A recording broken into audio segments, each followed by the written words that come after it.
오늘 제목은 지역교회가 존재하는 이유 이렇게 정했습니다. 그리고 본문으로는 사도행전 2장을 찾도록 하겠습니다. 사도행전 2장 41절 42절입니다. 사도행전 2장 41절 42절. 그때에 그의 말을 기쁘게 받아들인 자들이 침례를 받으니 바로 그날 3,000혼 가량이 그들에게 더해졌더라. 그들이 사도들의 교리와 교제 안에 확고하게 머물고 빵을 떼며 기도하니라. 오늘 저희는 지역교회가 존재하는 이유를 살펴보려고 합니다. 잠깐 기도하겠습니다. 하나님 아버지, 지난 23년간 저희를 인도해 주셔서 감사를 드립니다. 오늘 말씀을 통해 저희가 지역교회로 모여서 무엇을 해야 하는지, 그리고 흩어져서는 세상에 나아가 무엇을 해야 하는지 알 수 있도록 도와주시길 원합니다. 예수님의 이름으로 기도드립니다. 하나님은 특별한 목적을 가지고 자신의 교회를 설립하셨습니다. 마태복음 16장에 예수님께서 내가 내 교회를 세우겠다 이러셨죠. 교회를 만드신 분은 하나님입니다. 예수님이시죠. 그 예수님은 교회의 머리가 되십니다. 성경에 보면 교회를 만드신 목적이 여러 가지가 있는데 그 중에 대표적인 내용을 살펴보려고 합니다. 저희 교회는 2000년 1월 16일에 시작되었고 내일이면 23년이 되는 날입니다. 사람으로 말하면 이제 청년기에 확실하게 들어서 있는 상태입니다. 지난 23년 동안 베푸신 주님의 은혜에 감사를 드립니다. 그동안 저희 교회가 주님을 바르게 섬겨왔는지 점검해보고 우리 각자가 교회 멤버로서 주님께서 교회를 세우신 목적대로 잘 섬기고 있는지 돌아보는 시간을 가지려고 합니다. 성경에 의하면 교회가 모였을 때 해야 하는 중요한 일 3가지가 있는데요. 우리가 교회에 모여서 해야 하는 일 첫 번째는 교리를 가르치는 겁니다. 그러니까 하나님의 말씀을 체계적으로 가르치는 겁니다. 둘째는 모여서 하나님께 경배를 드리는 겁니다. 그리고 셋째는 함께 모여서 기도하는 겁니다. 그리고 교회가 모였다가 다시 세상으로 나가서 해야 하는 2가지 중요한 일도 있는데요. 교회가 세상으로 나가서 해야 하는 첫 번째는 그리스도인답게 살아서 하나님께 영광을 돌려드리는 거고, 둘째는 복음을 전하는 겁니다. 오늘 이 내용을 살펴보려고 합니다. 교회로 모여서 해야 하는 첫 번째는 교리를 가르치고 배우는 겁니다.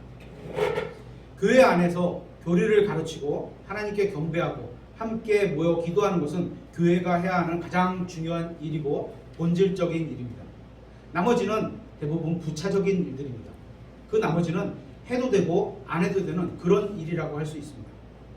하지만 교회가 모여서 해야 하는 이 3가지는 반드시 해야 하는 거고, 이것이 우리 교회가 존재하는 목적이기도 합니다. 그런데 교회가 해야 하는 이 3가지 일에는 순서도 굉장히 중요합니다. 항상 먼저 건전한 교리가 있어야 합니다.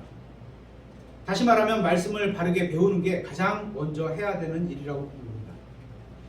교회에 바른 교리가 없다면 우리가 드리는 경배와 기도는 엉터리가 될 수 있습니다. 그러니까 교회가 모여서 가장 먼저 해야 하는 것은 성경이 말씀하시는 교리를 가르치고 배우는 겁니다. 교리를 배웠다는 것은 하나님의 말씀을 체계적으로 배웠다는 겁니다. 성경을 보면 믿는 사람들은 먼저 성경을 배웠고 항상 교제를 나누고 또 기도했습니다. 믿는 사람들이 모여서 했던 일 중에 가장 먼저 나오는 게 성경적인 교리를 배우는 겁니다. 사도행전 6장 1절을 한번 찾아보겠습니다. 사도행전 6장 1절. 당시에 제자들의 수가 크게 늘어났는데 그리스말 하는 사람들이 자기들의 과부들이 날마다 주는 배급에서 빠짐으로 히브리 사람들에게 불평을 터뜨리며, 사도시대 당시의 교회는 유대인들이 주축이었습니다. 그러다가 나중에는 이방인을 주축으로 점점 넘어가게 됩니다. 사도행전 6장에서 예루살렘 교회는 유대인들이 주축이었습니다. 그리고 이방인들이 합류하고 있는 겁니다. 이렇게 사람들이 많이 모이니까 식사를 나눠주는 문제가 생기게 됩니다. 이것에 대해 불만이 나오기 시작한 겁니다. 계속해서 2절에 그때 12사도가 제자들의 무리를 자기들 앞으로 불러 이르되 우리가 하나님의 말씀을 버려두고 상을 섬기는 것은 합당하지 아니하니 그러므로 형제들아 너희는 너희 가운데서 정직하다는 평판이 있고 성령님과 지혜가 충만한 7사람을 골라내라. 우리가 이 일을 그들에게 맡기고 오직 우리는 계속해서 기도와 말씀 사역에 전념하리라 하매 사람들에게 먹을 것을 나눠주고 또 어떤 행정적인 일을 처리하고 이런 건 나쁜 일이 아닙니다. 훌륭한 일이고 사람들이 모이면 누군가는 반드시 해야 하는 일입니다. 마치 베다니 지방의 마르다 자매가 그들을 섬겼던 일과 같은 겁니다. 다만 목사는 말씀의 사역자입니다. 말씀의 사역자의 임무는 성경을 가르치는 겁니다. 음식을 나눠주는 것은 말씀 사역자의 임무가 아니라는 겁니다. 그렇다고 목사님이 그걸 한다고 해서 잘못되었다 그런 것은 아닙니다. 하지만 말씀 사역자는 말씀을 가르치기 위해서 부름을 받았다는 겁니다. 그래서 교회는 성도들에게 평판이 좋고 정직하고 또 하나님 앞에서 책임감이 있고 이런 사람을 뽑아서 그에게 일을 맡기라는 겁니다. 그렇게 해서 임명된 사람이 감독과 집사의 직무를 하는 겁니다. 교회는 하나님의 말씀을 배우는 것입니다. 이것이 주된 사역입니다. 교회가 서로 만나서 재미있게 놀 수도 있고 또 맛있는 음식을 함께 먹을 수도 있고 그게 잘못된 건 아닙니다. 예전에 저 다니던 그 중학교 고등학교 때 주일학교에서는 이런 게 많았었어요. 그래서 굉장히 친하게 지내고 상대방의 어떤 그 어려운 점 이런 거를 서로 내가 나누기도 하고 그랬던 것 같아요. 선생님을 주축으로. 그리스도인들끼리 만나고 즐겁게 노는 것도 좋다고 생각합니다. 하지만 그건 교회의 주된 사역이 아니라는 겁니다. 교회의 주된 사역은 하나님의 말씀을 가르치고 배우는 겁니다. 오늘 본문으로 읽은 사도행전 2장에서는 믿는 사람들이 모여서 사도들의 교리에 거했다고 말씀하고 있습니다. 항상 말씀 안에 있었다는 겁니다. 거했다, 말씀 안에 있었다 이런 겁니다.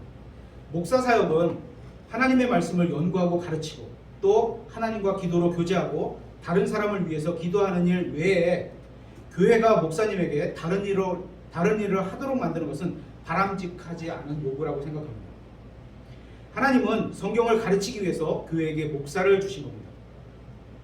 만약 교회가 성경을 가르치고 배우지 않는다면 그 교회는 더 이상 목사가 필요하지 않은 겁니다. 만약에 여러분이 교회 안에서 불평이 생긴다면 목사님이 아닌 하나님께 기도를 해야 하는 겁니다. 목사님에게 상담 오는 거 이걸 나쁘다고 하는 얘기는 아닙니다. 하지만 원론적이고 본론적인 거는 그래야 한다는 겁니다. 하나님께 따져 물어야 하는 것이지. 그렇죠? 그러면 하나님께서 답을 주실 겁니다. 교회 안에는 불평을 듣고 해결해 줄 수 있는 사람이 없습니다. 들어줄 뿐이에요. 그리고 함께 기도할 뿐입니다. 모든 문제를 해결해 줄 수 있는 분은 오직 하나님입니다. 그러니까 교회에 불평이 있다면 그걸 하나님께 하시면 되고 하나님께서 해결해 주실 겁니다. 디모데전서 3장 16절을 한번 찾아보겠습니다. 디모데후서 3장 16절을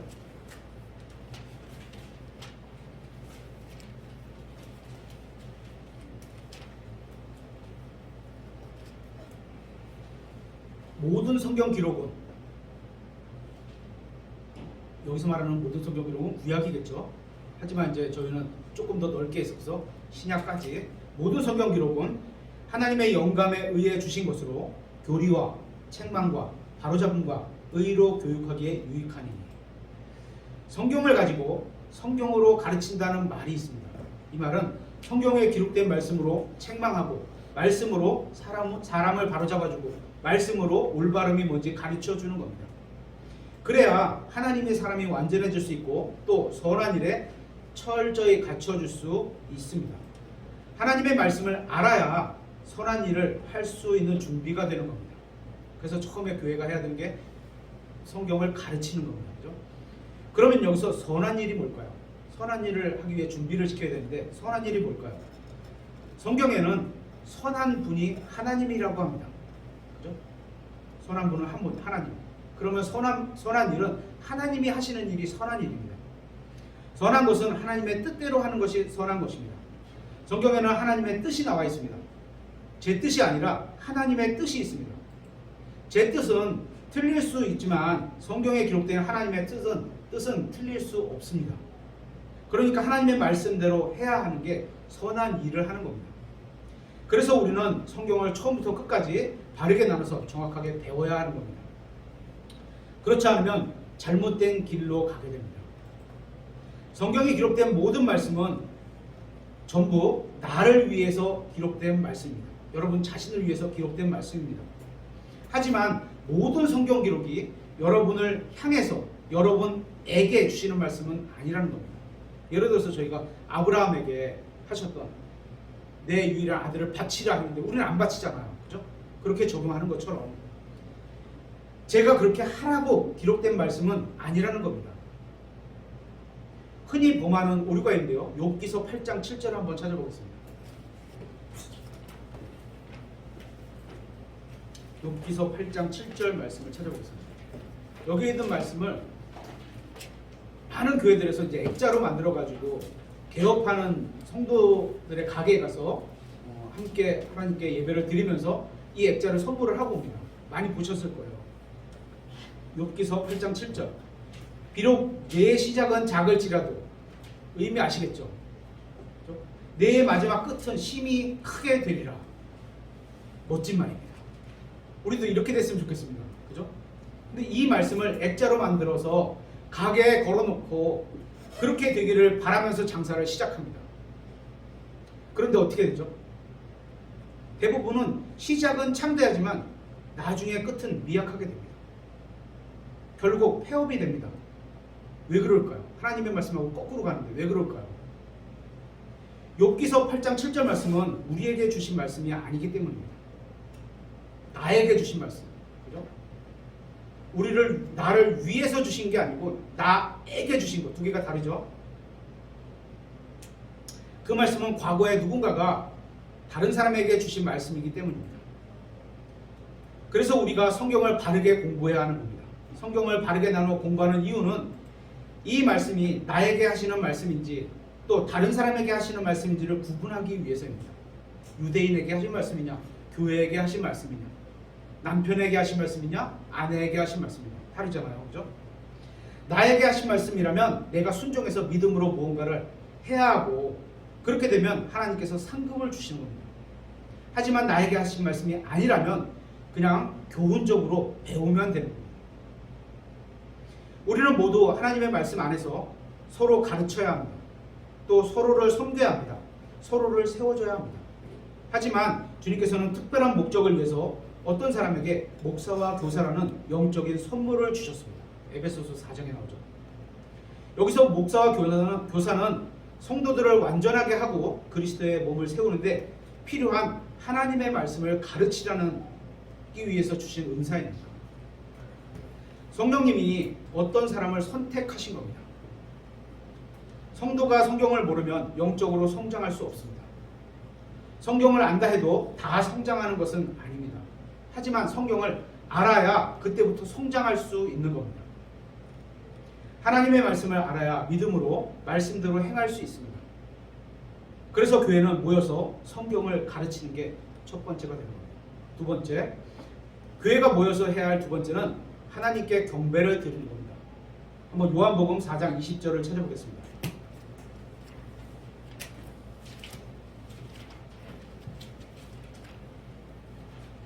요한복음 4장 20절.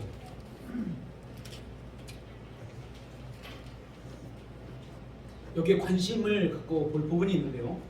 이게 중요한 내용이 하나 빠졌습니다. 한번 보세요. 4장 20절.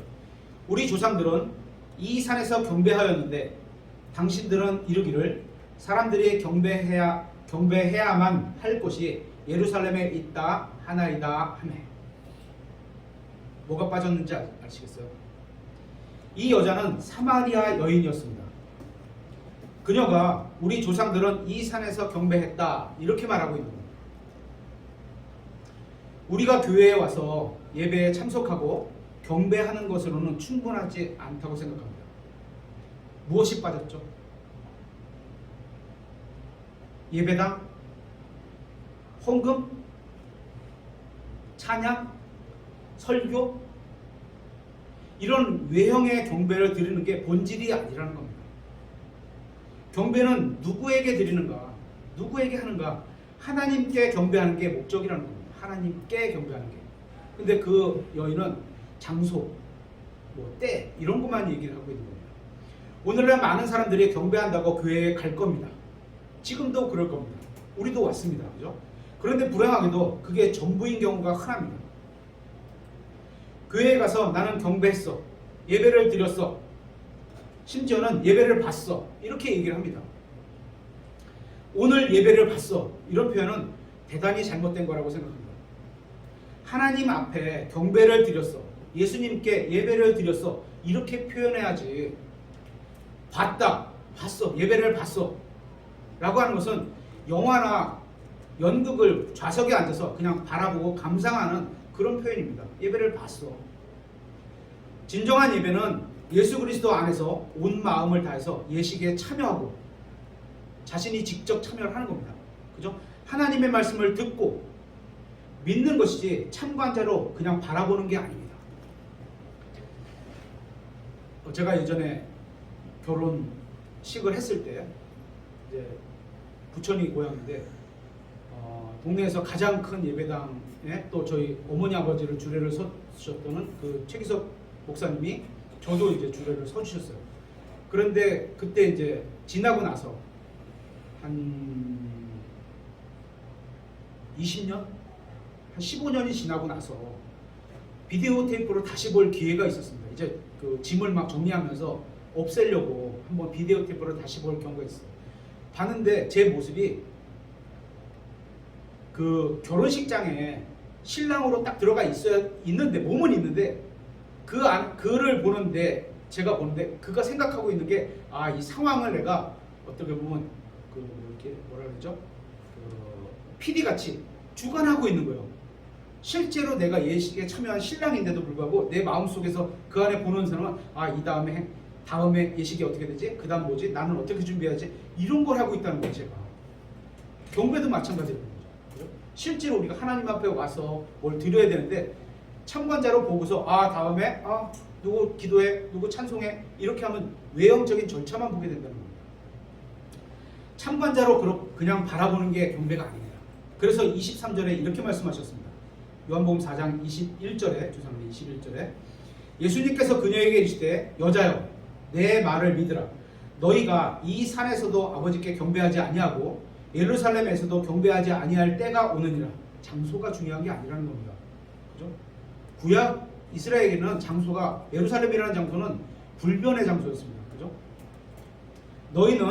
너희가 알지 못하는 것에 경배하고 경배하는 대상이 중요하다는 겁니다. 우리는 우리가 경배하는 것을 아노니 이는 구원이 유대인들에게서 나기 때문이라. 그러나 참되게 경배하는 자들이 영과 진리로 방식이죠. 어떻게? 진리로 아버지께 누구에게 경배할 때가 오는데 바로 지금이라. 이는 아버지께서 자기에게 그렇게 경배하는 자들을 찾으시기 때문이라. 하나님은 영이시니 그분께 경배하는 자들이 반드시 오후에도 살펴보겠지만 반드시입니다. 반드시 다시 태어나리라 한 것과 똑같은 반드시입니다. 영과 진리로 그분께 경배할지니라 하시니라. 대상이 없이 그냥 경배한다는 말은 중요한 게 아닙니다. 예수님께서는 누구를 경배해야 하는지를 말씀해 주셨습니다. 경배는 하나님 아버지께 드려야 합니다. 그러면서 영으로 드리라고 합니다. 영으로. 사람이 자신의 의지를 가지고 자신의 영으로 하나님을 찬양하고 경배드리고 주님께 영광을 돌려드리고 그러면 주님께서 주님을 존중하는 자들의 경배를 받으신다는 겁니다. 우리도 이걸 한번 생각을 해봐야 되는 겁니다. 몸이 와서 입으로만 찬양하는 게 아니라는 거예요. 누군가에게 억지로 끌려와서 그게 아버지건 예를 들어서 하나님이건 억지로 끌려와서 그렇게 억지로 드리는 경배는 받지 않으십니다. 성령님께 이끌려서 왔다는 말 어느 정도 이해는 갑니다. 그죠? 하지만 우리는 자원함으로 우리의 영으로 와서 경배를 드려야 하는 겁니다. 자원함으로 와서. 그리고 성경은 자기 영으로 또한 진리로 경배를 드려야 한다고 말씀하고 있습니다. 진리는 하나님의 말씀입니다. 요한복음 17장 17절 한번 찾아보겠습니다.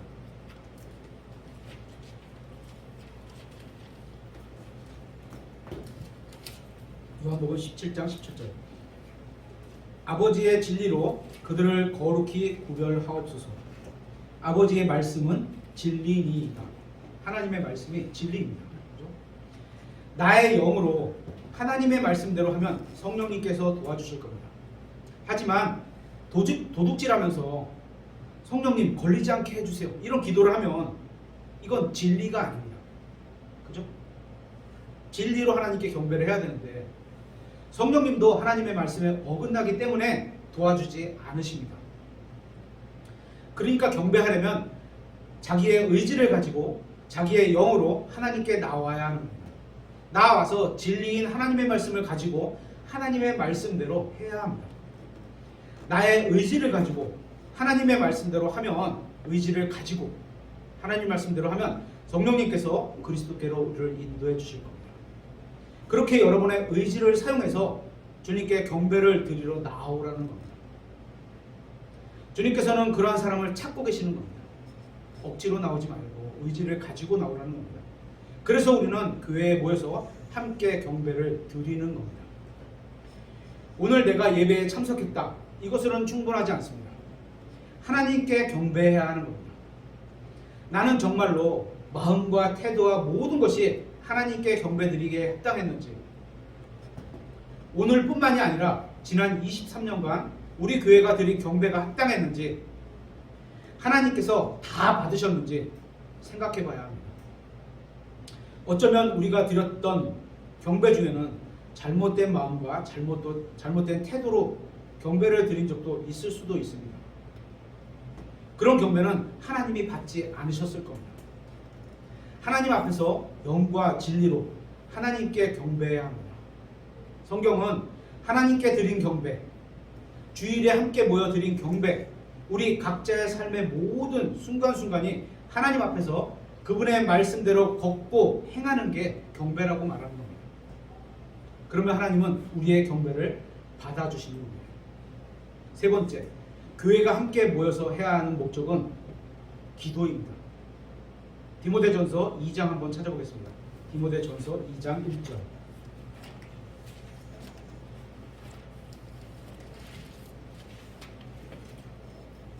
디모데전서 2장 1절. 그러므로 내가 권면하노니 무엇보다 먼저 모든 사람을 위해 간구하고 기도와 중보와 감사를 드리고 왕들과 권위를 가진 모든 자들을 위해서도 그리하라. 이것은 우리가 전적으로 하나님을 따르며 정직한 가운데 조용하고 평화로운 삶을 살려 함이라. 이것은 우리의 구원자 하나님의 눈앞에서 선하며 그분께서 받으실 만한 것이니, 그분께서는 모든 사람이 구원을 받고, 여러분 구원 받으셨습니까? 네, 구원 받고, 그러면 다음 거, 진리를 아는데 이르기를 원하시느니라. 진리를 아는 게, 하나님의 말씀을 알아가는 게 하나님의 뜻이라는 겁니다. 그게 하나님의 뜻입니다. 그래서 5절에 한 하나님이 계시고 하나님과 사람들 사이에 한 중재자, 곧 사람이신 그리스도 예수님이 계시기 때문이라. 그분께서 모든 사람을 위한 대속물로 자신을 주셨는데 이것은 정해진 때에 확증될 것이며, 그 일을 위해 내가 선포자와 사도로 임명을 받았고, 내가 그리스도 안에서 진실을 말하며 거짓말하지 아니하노니 믿음과 진리 안에서 이방인들의 교사가 되었노라. 그러므로 나는 모든 곳에서 남자들이 진노하거나 의심하지 않고 거룩한 손을 들어 기도하기를 원하노라. 우리는 모든 사람을 위해 기도해야 합니다. 우리는 다른 사람의 물질적인 필요와 영적인 필요를 위해서 기도해야 합니다. 기도는 하나님께 이야기를 드리는 겁니다. 사정을 알리는 겁니다. 다른 사람의 필요를 하나님께 알리고 하나님께 감사를 드리는 게 기도입니다. 기도의 가장 근본적인 정의는 다른 사람의 필요를 위해서 하나님께 간구하고 감사를 드리는 겁니다. 나를 위해 기도하는 게 잘못되었다는 말은 아닙니다. 할 수 있습니다. 신약 성경에는 교회가 어떻게 기도해야 하는지, 그리스도인들이 어떻게 기도해야 하는지가 잘 나와 있습니다. 다른 사람의 필요를 위해서 하나님께 간구하고 감사드리는 게 기도라는 겁니다. 다른 사람을 위해서 기도하면 그 사람을 미워할 수 없게 됩니다. 하나님께 기도하면서 저 사람 아파 죽게 해주세요, 이런 말은 그런 기도는 안 하잖아요. 그죠? 기도는 우리의 마음을 그리스도의 마음처럼 바꿔주기도 합니다. 바르게 기도하는 사람이 모이면 그런 교회는 바르게 될 겁니다. 우리 각 개인이 바르게 기도하면 우리 교회가 바른 교회가 되는 겁니다. 바른 교회가 우리를 변화시킬 거고 우리 교회가 우리 교회를 변화시킬 겁니다. 바른 기도는 하나님의 말씀대로 하는 기도입니다. 바른 기도는 하나님의 뜻대로 하는 기도입니다. 이런 기도가 나의 마음에 가득 차면 결국 내가 하나님 앞에서 바른 사람이 되는 겁니다. 사도행전 12장 5절 한번 찾아보겠습니다. 여기에는 베드로가 감옥에 갇혔는데요. 그래서 교회가 모여서 함께 기도를 하고 있습니다. 사도행전 12장 5절입니다. 이런 까닭으로 베드로는 감옥에 갇혔으나 교회는 그를 위해 끊임없이 하나님께 기도하더라. 여기서 교회는 믿는 사람들을 말하는 겁니다. 믿는 사람들은 함께 모여서 기도를 했습니다. 이 사람들은 특별히 믿음이 좋은 사람들이었기 때문에 함께 모여서 기도를 한 게 아닙니다. 오히려 믿음이 평범한 사람들이었던 것 같습니다. 이 사람들은 베드로를 위해 기도했습니다. 그러자 하나님께서는 베드로가 감옥에서 풀려나게 하시고 계속해서 다른 사람을 섬길 수 있도록 해주셨습니다. 이렇게 우리가 하나님께 작은 것을 구해도 하나님께서는 큰 것으로 응답해 주시는 때가 있습니다. 우리가 믿는 하나님께서는 우리가 생각하는 이상으로 아주 크시고 넘치시는 분입니다. 우리는 하나님의 뜻대로 기도를 해야 합니다. 그래서 요한일서 5장 14절에는 이렇게 되어 있습니다. 그분 안에서 우리가 가진 확신은 이것이니, 확실하게 믿음에 대한 확신이 있는 거예요. 그죠? 꼭 이루어진다, 이건. 하나님이 이루시는 때가 그때에 꼭 이루어진다, 이런 확신이 있는 겁니다. 곧 우리가 그분의 뜻대로 무엇이든 구하면, 하나님의 뜻대로 우리가 기도를 드리면 어떻게 이루어진다는 게 확신을 갖고 있다, 이겁니다. 왜냐하면 하나님의 뜻은 하나님께서 이루실 것이기 때문에 그분께서 우리의 말을 들으신다는 것이라. 하나님의 뜻대로 하는 기도, 그분의 뜻대로 구하면 들으신다는 겁니다. 그러니까 우리가 하나님의 뜻대로 구했을 때 확신을 가지고 기도할 수 있습니다. 성경을 제대로 알아야 하나님의 뜻을 제대로 알 수 있습니다. 하나님의 뜻을 제대로 알아야 하나님의 뜻대로 기도할 수 있습니다. 하나님의 뜻대로 기도해야 확신을 가지고 기도할 수 있습니다. 다 물려있는 거죠. 세 가지가 다. 그렇죠? 우리는 하나님의 뜻이 무엇인지 찾고 그 뜻대로 기도해야 합니다. 그래야 확신을 가지고 기도할 수 있는 겁니다. 기도와 설교는 좀 다릅니다. 기도는 필요를 구하는 것이고 하나님께 감사를 드리는 겁니다. 기도의 대상은 사람이 아니라 하나님입니다. 조용히 마음속으로 기도하든 소리를 내어 기도하든 하나님께 영광을 돌리려는 마음이라면 무엇이든지 상관이 없습니다. 성경은 기도에 어떤 외형적인 형식이 없습니다. 무릎을 꿇고 하기도 하고 서서 하기도 하고 손을 들고 하기도 하고 눈을 뜨고 하기도 하고 하늘을 우러러보면서 기도할 수도 있습니다. 기도하는 사람의 마음과 동기가 올바르다면 울면서 기도할 수도 있습니다. 문제는 우리가 바른 마음과 동기로 하나님께 기도하느냐는 겁니다. 하나님의 뜻대로 구하느냐, 하나님께서 기뻐하시는 기도를 하느냐, 이게 문제인 겁니다. 하나님의 영광과 다른 사람의 유익을 위해서 하는 기도는 바른 기도입니다. 신약 성경에 나온 기도 중에 단 한 번만 빼고 고린도후서 12장에 보면 바울이 자기의 시력을 좋게 해달라고 기도하잖아요. 하지만 그게 있는 게 너에게 유익하다, 이렇게 거절하시잖아요. 이 기도 외에 모두 자신이 아닌 다른 그리스도인들의 유익을 위해서 한 기도였습니다. 그 하나마저도 응답받지 못했습니다. 이렇게 우리는 교회가 함께 모여서 해야 하는 중요한 세 가지를 살펴봤습니다. 첫째는 성경을 가르치는 것이고, 둘째는 함께 경배를 드리는 거고, 셋째는 함께 모여 기도하는 겁니다. 이것이 우리가 교회로 모이는 목적이고 우리 교회가 존재하는 이유이기도 합니다. 이제 지역교회를 모였다가 다시 세상으로 가서 자신의 위치에서 행해야 할 두 가지를 살펴보려고 합니다. 첫째는 그리스도인으로 살아서 하나님께 영광을 돌리는 겁니다. 사도행전 11장을 한번 찾아보겠습니다.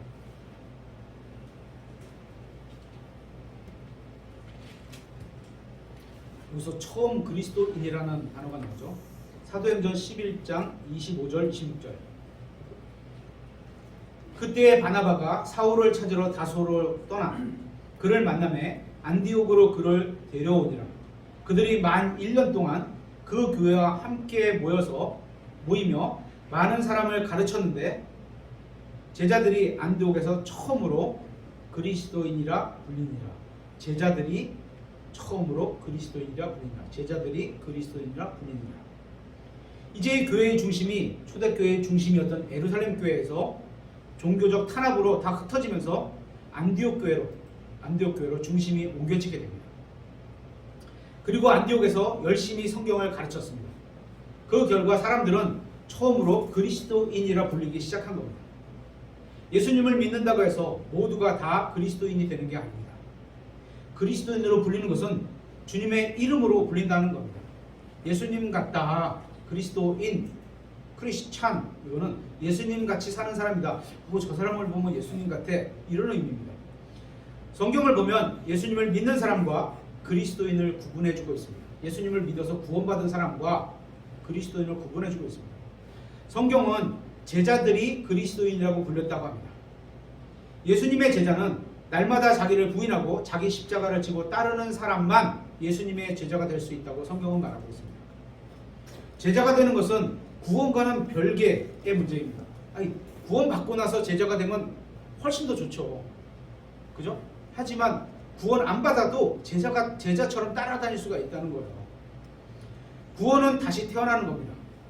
예수님을 믿으면 성령님께서 내 안에 들어오셔서 나의 영을 다시 태어나게 하시는 겁니다. 이게 구원입니다. 그죠? 성령님께서 나의 영을 낳아주시는 겁니다. 그래서 저희가 다시 태어나는 거잖아요. 성경이 말하는 제자는 태어나는 게 아니라 만들어지는 겁니다. 제자는 예수님의 말씀대로 자기 자신을 그렇게 만들어야 하는 겁니다. 자신이 선택한 스승의 길을 따르는 게 제자입니다. 누가복음 14장 27절 한번 보겠습니다. 누가복음 14장 27절.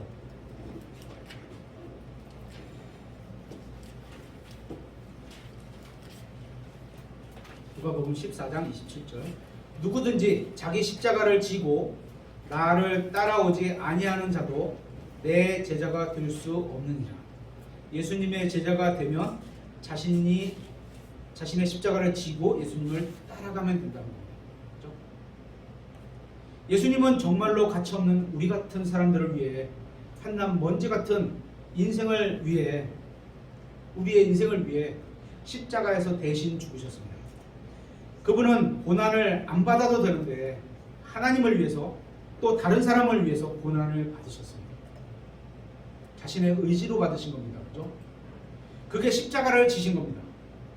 우리가 받아들인 주님이 그러셨던 것처럼 우리도 그렇게 할 수 있어야 합니다. 하나님을 위해서 또 다른 사람을 위해서 나 자신을 희생하라는 겁니다. 그게 십자가를 진 겁니다. 날마다 그렇게 하면서 예수님을 따라가면 그분의 제자라고 불리는 겁니다. 그러면 제자가 되는 겁니다. 그래서 제자들이 그리스도인이라고 불린 겁니다. 다시 말하지만 구원받은 사람이 그리스도인이라고 불린 게 아닙니다. 구원받고 나서 예수님을 스스로 모시고 따라가는 사람을 제자라고 하는 겁니다. 그죠? 어떤 목사님은 어디에 가서 자신이 그리스도인이라고 얘기하지 않는다고 합니다. 그냥 구원받은 성도로만 얘기한다고 합니다. 그 이유가 자기는 날마다 자기를 부인하고 주님을 따르지 못했다고 생각하기 때문에 성경적인 의미에서 그리스도인이 아니라는 겁니다. 양심적인 문제죠. 그렇죠? 성경을 배워야 제자가 될 수 있고, 왜냐하면 자기 스승의 길을 따라가려면 성경을 통해서 배워야 되잖아요. 성경을 배워야 제자가 될 수 있고, 제자가 되면 그리스도인이라 불릴 수 있는 겁니다. 배웠다고 다 되는 게 아니죠. 자신이 그 길을 따라가겠다고 자신을 내어주어야 되는 겁니다. 그러나 구원받을 수는 있지만, 누구나 구원받을 수는 있지만 누구나 그리스도인이 될 수 있는 것은 아닙니다. 이 둘은 완전히 다른 일입니다. 제자만이 그리스도인이 될 수 있는 겁니다. 요한복음 8장 한번 찾아보겠습니다. 요한복음 8장 31절.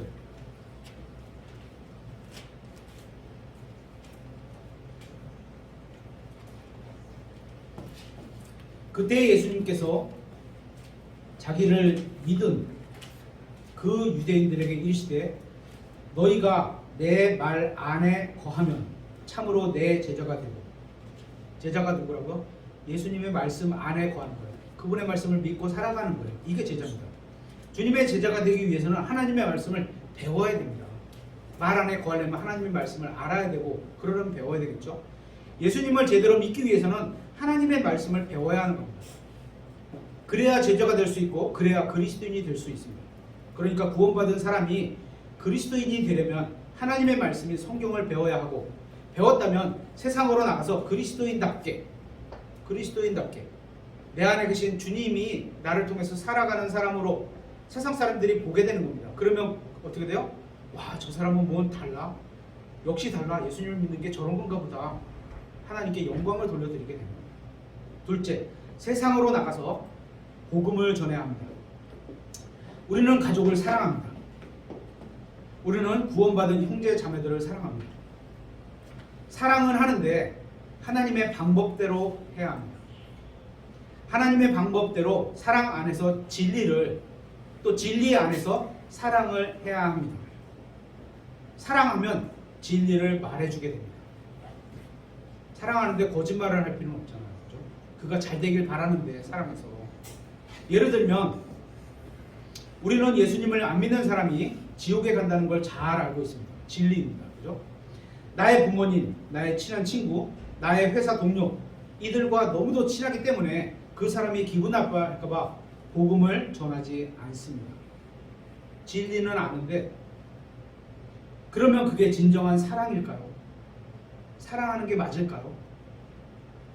그가 이 다음에 죽으면 지옥에 간다는 걸 알고 있습니다. 그런데도 우리는 복음을 전하지 않고 있는 겁니다.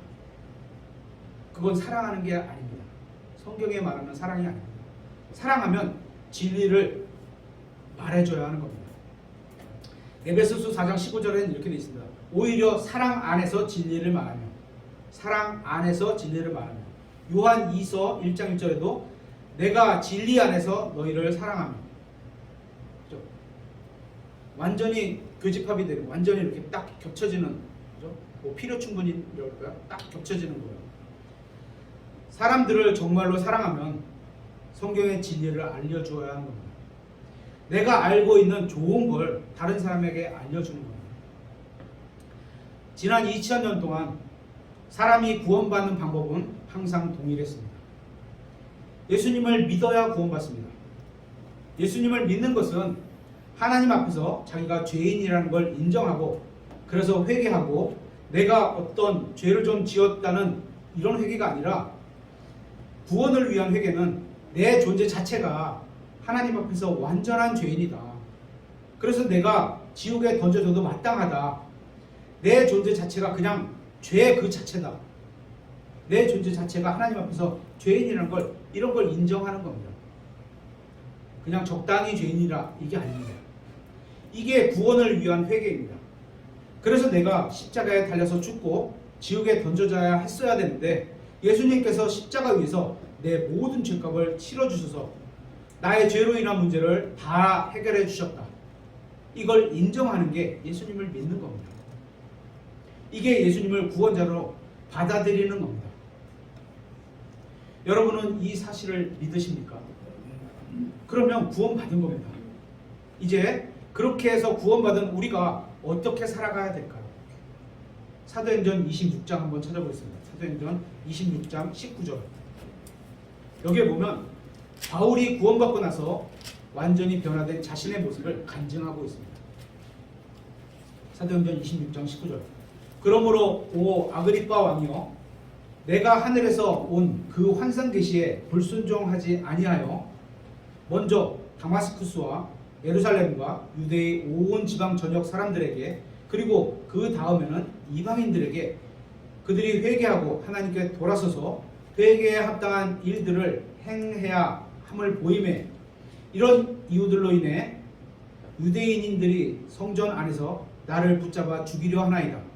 그러므로 하나님의 도우심을 받아 나는 이날까지 계속해서 작은 자와 큰 자에게 증언하며 오직 대언자들과 모세가 반드시 일어나리라고 말한 그것들만을 말하는데, 그들은 곧 그리스도께서 고난받으실 것과 또 죽은 자들로부터 일어나야 할 첫사람이 되사 백성과 이방인들에게 빛을 보이시리라는 것이니라 하니라. 바울이 구원받기 전에 그리스도인들을 핍박하는 자였습니다. 아마 요즘 같으면 바울이 이제 신학교를 나오고 어디서 안수를 받아도 초청하는 사람이 없을 수도 있습니다. 이러면, 그죠? 옛날 과거에 막 일들이 젖어 있으면 아마 다윗도 안 받을 겁니다. 저 가늠하는 사람 이래가지고. 하지만 하나님은 아니죠. 하지만 이제는 예수 그리스도를 전하는 자가 된 것을 간증하고 있습니다.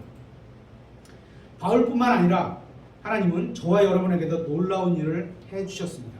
맞나요? 하나님께서 우리를 구원해 주셨습니다. 맞나요? 예수님께서는 우리에게도 놀라운 일을 해주셨습니다. 맞나요? 그렇다면 여러분은 다른 사람에게 그 사실을 말해주어야 합니다. 여러분이 사망에서 생명으로 옮겨진 그 일, 영원한 생명을 얻게 된 엄청난 그 일에 대해서 다른 사람에게 말하지 않는다면 그건 이상한 일입니다. 혹시 지금까지도 여러분이 하나님의 자녀라는 사실을 여러분 주변에 있는 사람들이 모르고 있다면, 최소한 저 사람 교회는 가는구나 이 정도는 알아야 되겠죠. 모르고 있다면 여러분이 교회 다닌다는 사실은 알지만 여러분이 어떻게 구원받게 되었는지, 또 모르는 사람이 주위에 있다면, 그렇게 된지 모르는 사람이 여러분 주위에 있다면 여러분은 이상한 사람인 겁니다. 여러분이 그들에게 어떻게 구원받게 되었는지를 말해 주어야 하는 겁니다. 이것이 바로 복음을 전하는 겁니다. 어떻게 구원받게 되는지, 누구로 인해서 구원받게 되는지. 우리는 모두 구원받기 전에, 그리스도를 만나기 전에 비참한 사람들이었습니다. 그러다 어떻게 예수 그리스도를 만났고, 어떻게 예수님께서 나의 죄값을 갚아주셨고, 이제는 그리스도 안에서 얼마나 행복한 사람인지를 말해주셨습니다. 하나님께서 여러분의 귀중한 인생에 어떤 일을 해주셨는지 다른 사람에게 말해주시기 바랍니다. 그리고 그 사람의 인생도 하나님 앞에서 얼마나 귀중한 것인지, 하나님께서 얼마나 애타게 그 사람을 기다리고 있는 건지 말해주시길 바랍니다. 구원받은 우리는 주변에 있는 사람들에게 복음을 전해야 하는 겁니다. 복음을 전하는 것은 명령입니다. 한번 찾아보겠습니다. 마가복음 16장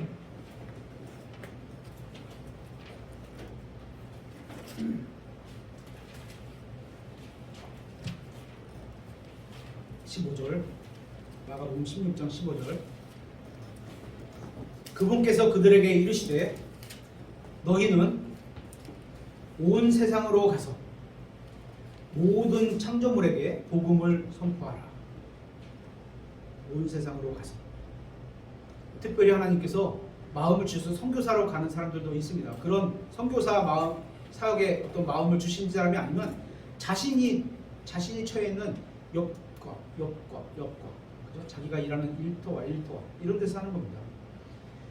우리 각자의 주변에 있는 사람들, 그리고 우리 교회 예배당에 있는 이 서구 신곡동 주민들에게 복음을 전해야 하는 겁니다. 이것이 지역교회가, 또 우리 교회가 여기에 존재하는 이유라고 생각합니다. 이제 말씀을 마무리하겠습니다. 교회가 이 땅에 존재하는 가장 큰 목적은 말씀을 가르치고 하나님을 경배하고 함께 모여서 기도하는 겁니다. 이것은 구원받은 성도가 교회라는 이름으로 함께 모여서 해야 할 일입니다. 우리는 주님께서 오실 때까지 계속해서 하나님의 말씀을 가르치고 경배하고 주님의 뜻이 우리를 통해서 이루어지도록 기도해야 합니다. 그렇게 주님께서 오실 때까지 서로를 격려하면서 이 일을 계속해 나가야 합니다. 그리고 교회가 세상을 향해 해야 하는 두 가지는 그리스도인으로 살면서 하나님께 영광을 돌리는 것과 복음을 전하는 겁니다. 이 다섯 가지가 우리 교회가 존재하는 목적입니다. 나 혼자 하기 힘드니까 함께 모여서 힘을 합하는 겁니다. 일요일에만 경배를 드리는 게 아니라 매일 매순간 정말 하나님 앞에서 그리스도와 함께 걸어가면서 다른 형제들을 위해서 기도하고 다른 사람을 위해서 주님의 일을 위해서 우리 자신을 희생하면서 살아가기가 힘드니까 교회라는 이름으로 모여서 서로 격려하고 함께 가는 겁니다. 이것이 인천말씀 침례교회가 여기에 존재하는 목적이고 이것을 위해 우리가 함께 모인 겁니다. 네, 우리 말씀을 마치겠습니다.